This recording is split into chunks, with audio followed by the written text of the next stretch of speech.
Sa buwang ito, mag-400 na ang napapatay na di mano mga sangkot sa droga. 10 o mahigit pa kada araw. Dapat nga ba tayong masanay na lang o maging manhid? Gayong sa likod ng bawat nilalang na napapatay, may kwento at pamilyang naiwan. Ang tinutukoy ni President Rodrigo Duterte sa kanyang unang SONA o State of the Nation Address. Ang litratong ito, kuha ng photojournalist ng Philippine Daily Inquirer na si Rafi Lerma. Basta pagdating namin, na-assign daw kasi si Rafi na kunan ang mga sunod-sunod na patayan nitong mga nakaraang linggo na may kinalaman di mano sa droga. At ang eksenang naabutan niya sa EDSA Rotonda noong July 23, sadyang namumukod tangi.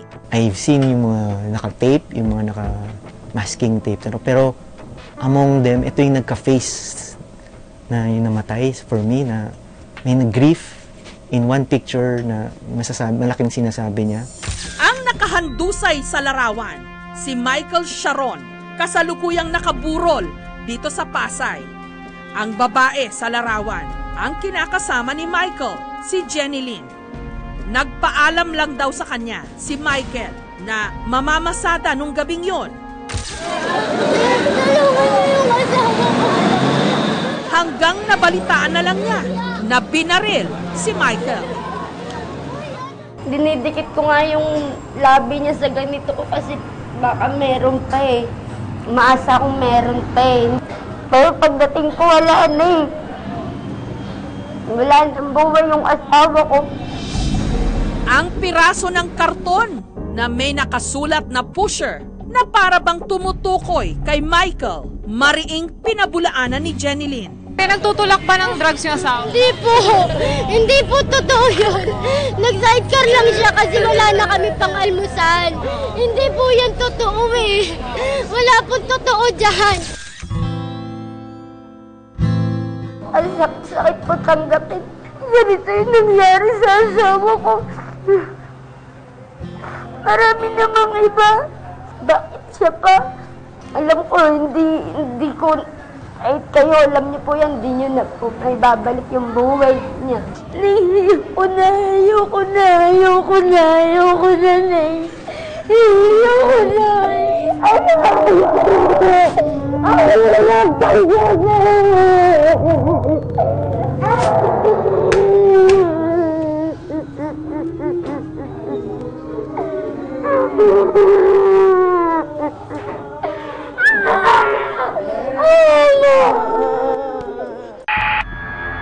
Ayon sa spot report ng Pasay Police, mag-aalauna ng madaling araw, July 23, nung pinagbabaril ng 2 hindi kilalang lalaking nakamotor si Michael habang naghihintay lang ito ng pasahero.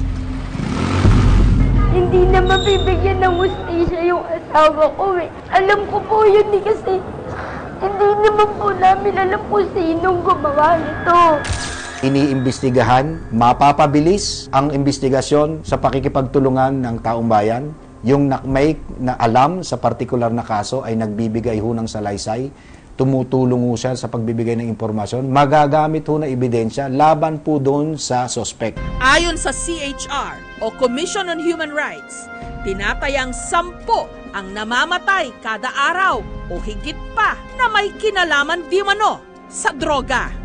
Sa pagnais mo na sugpuin ang criminality or itong mga drug crimes na totoo naman, it really is causing so much pain and suffering to our people. Pero ang karapatang pangtao ba ay dapat mag-suffer din just because we want to stop criminality?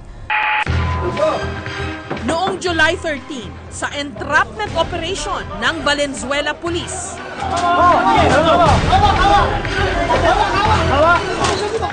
nakunan si Danilo Dakutanan na lumabas sa bintana at umakyat sa bubong habang tumatakas sa mga pulis. Maya-maya lang,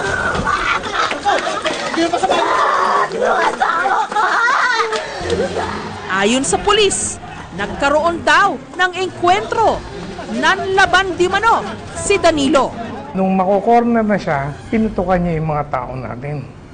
Kaya wala kami nagawa, kundi gantihan siya ng putok. Kaya nung tinamaan naman siya, para matulungan din namin, dinala natin sa ospital. Doon na siya binawian ng buhay. Pinipilit namin nga na hulihin siya ng maayos, kaya lang, syempre, iisa din lang po ang buhay namin. Pinutukan niya po ang mga pulis natin . Kwento ng misis ni Danilo na si Jovi, nagtutulak daw talaga ang kanyang mister. Wala raw kasi itong permanenteng trabaho. Kaya lang po naman nagbebenta yung asawa ko kasi nga po, kulang po kami sa pang-araw-araw. Tsaka yung pang-upa po namin, doon po namin inaano. Pero simula raw, nung naupo si Duterte bilang bagong Pangulo, at nalaman ni Danilo ang mas pinaigting na kampanya laban sa droga, nag-lie-low na raw ito. Ngayong wala na ang kanyang mister, hindi malaman ni Jovi kung paano niya itataguyod ang 3 niyang maliliit na anak. Masakit po sa akin kasi bata pa lang po, wala na po silang ama. Tuwing gabi po hinahanap nila yung ama nila. Dahil sa pagtulog ng mga anak ko, lagi nilang hinahanap. Hindi ko alam kung paano sasabihin sa mga anak ko. Ito ho ay gera. Kung inilalagay ho nila ang buhay ng ating alagad na batas sa kapahamakan, I think it's the right of the person to defend himself. Our point is we will defend ourselves because we want to protect the bigger majority of our Filipino community na sila po ngayon ay ang amin pong pinagsisilbihan. Kasi dapat bigyan din naman natin ng bigat yung sinasabi ng pulis na they are trying to defend themselves. But at the same time, may karapatan din po yung mga suspects na nasa custody nila to expect that once you're in the custody of the police, dapat protektado ka. Mainit na isyu ngayon sa ating lipunan ang kampanya o gyera kontra droga. May mga pabor, meron ding kontra. Pabor para mabawasan mga adik. Kasi di ba kawawa naman yung mga pamilya nila na naiiwanan. Kunyari may mga anak tulad ko. Tanong naman ng mga kontra, bakit humantong ang lahat sa ganito? Wala na raw bang karapatang pantao? Wala na raw bang halaga ang buhay ng tao? Isa sa mga nagpoprotesta ang illustrator na si Israel. Idinaan na lang niya ito sa kanyang likha kung saan si Darna makikitang tila nagsusumamo sa pagpatay sa kanyang sidekick na si Ding na may karatulang pusher ako. Meron ding mga bumatikos sa iginuhit ni Israel. Pero paglilinaw niya, iba't iba kasi yung level ng pag-intindi ng tao. Let's say, okay, merong napatay na hindi mo kilala, parang wala lang sa'yo. Pero pag, let's say, kapatid mo, kamag-anak mo, tatay mo, o anak mo, mapatay, iba na yung dagok nun . Okay, in the course of the performance of our duty, yun ho yung number 1 ho namin tinitingnan. Yung pong mababait, hindi ho gumagawa, yung law-abiding citizen, they are the one na humihingi po na alisin ho natin ang droga sa ating komunidad. Kaya ho ganun kaseryoso itong laban na to. We are 4 weeks in the fight. Paalala ng simbahang Katoliko, ang utos ng Diyos, thou shall not kill. Huwag naman ililigpit na lang ng ganon. Miski yung mga taong hindi naniniwala sa Diyos, mahirap tanggapin yung ang buhay ng tao ay magiging parang mura. No? Basta papatay mo kung gusto mo. Panalangin ko lang sana, unti-unti umunti na ito para naman kahit paano bumalik tayo sa pagiging normal dito sa ating bansa.